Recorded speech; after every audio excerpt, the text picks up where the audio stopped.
محترم ناظرین السلام علیکم ورحمۃ اللہ تعالی وبرکاتہ۔ میں غلام عاصم مونس، خادم تدریس و افتاء دارالعلوم انوار مصطفیٰ رمضان نگر تیلی باغ لکھنؤ۔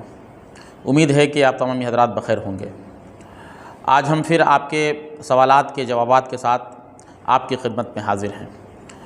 شروع کرنے سے پہلے آپ سے گزارش ہے کہ اگر ابھی تک آپ نے ہمارا چینل اصیل حرم سبسکرائب نہیں کیا ہے تو مہربانی کر کے سبسکرائب کر لیں اور بیل آئیکن کو پریس کر دیں تاکہ ہر آنے والی اپڈیٹ آپ تک آسانی کے ساتھ۔ ایک سوال ہے غازی آباد سے محمد نعمان کا۔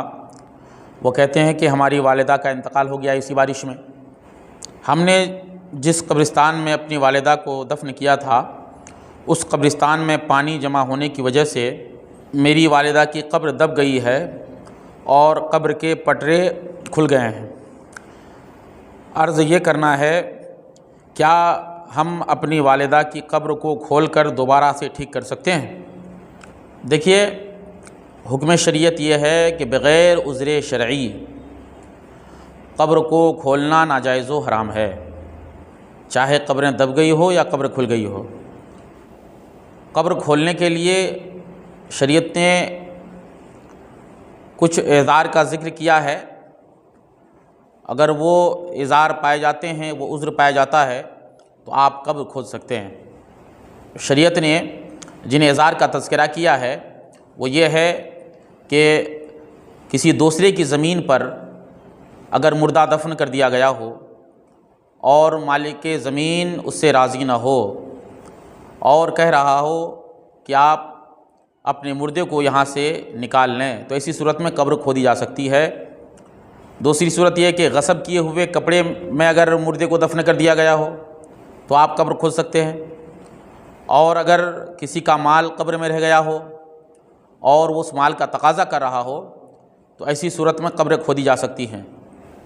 اس کے علاوہ کسی بھی صورت میں قبر کا کھولنا ناجائز و حرام ہے۔ لہٰذا آپ کی والدہ کی قبر جہاں سے دب گئی ہے یا جہاں سے کھل گئی ہے وہاں مٹی ڈال کر اس کھلے ہوئے کو بند کر دیں۔ ایک سوال ہے ڈاسنا سے جناب جمیل الرحمن کا۔ وہ کہتے ہیں کہ کسی نے اگر کہا کہ فلاں کو میرا سلام پہنچا دینا تو کیا سلام پہنچانا واجب ہے؟ تو دیکھیں کہ اگر آپ نے سلام پہنچانے کے لیے اقرار کر لیا، ہاں میں آپ کا سلام پہنچا دوں گا، تو ایسی صورت میں پہنچانا آپ پر واجب ہو گیا۔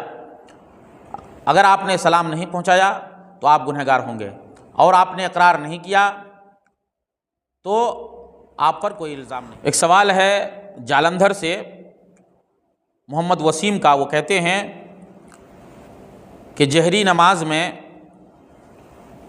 امام نے تعوذ و تسمیہ آہستہ پڑھنے کے بجائے غلطی سے بلند آواز سے پڑھا تو امام پر سجدہ سہو واجب ہوگا یا نہیں؟ دیکھیں کہ سری اور جہری نماز میں تعوذ و تسمیہ یعنی اعوذ باللہ من الشیطان الرجیم بسم اللہ الرحمن الرحیم آہستہ سے پڑھنا سنت ہے۔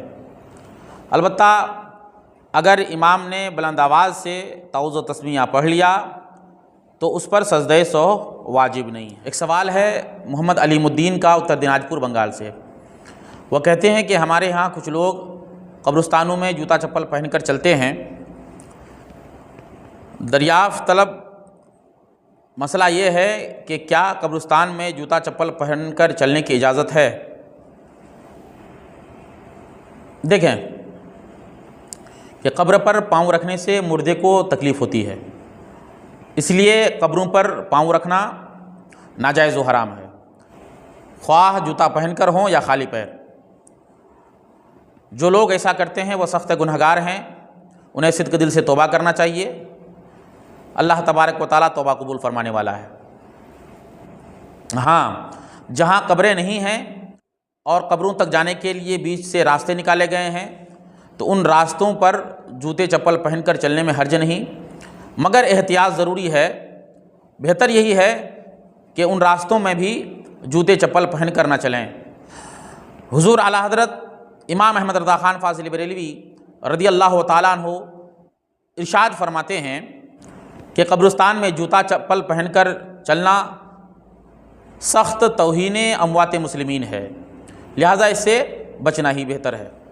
ایک سوال ہے فضل الرحمان صاحب کا اناؤ یو پی سے، وہ کہتے ہیں کہ بچے کا نام پیدائش کے فوراً بعد رکھنا چاہیے یا پھر کچھ ایام کے بعد؟ دیکھیں کہ بچے کا نام پیدائش کے بعد فوراً بھی رکھ سکتے ہیں، مگر سنت طریقہ یہ ہے کہ پیدائش کے 7ویں دن بچے کے سر کے بال مونڈے جائیں اور اس بال کو چاندی میں تول کر غربا و مساکین میں تقسیم کیے جائیں، عقیقہ کیا جائے اسی دن، اور پھر نام تجویز کی جائے، ایک اچھا سا نام بچے کا رکھا جائے۔ سنت طریقہ 7ویں دن ہے، اور اگر کوئی شخص پہلے رکھ لیتا ہے یا بعد میں رکھ لیتا ہے تو کوئی مضائقہ نہیں ہے، رکھ سکتا ہے۔ اللہ ہم سبوں کو اپنے حفظ و امان میں رکھے۔ السلام علیکم ورحمۃ اللہ تعالیٰ وبرکاتہ۔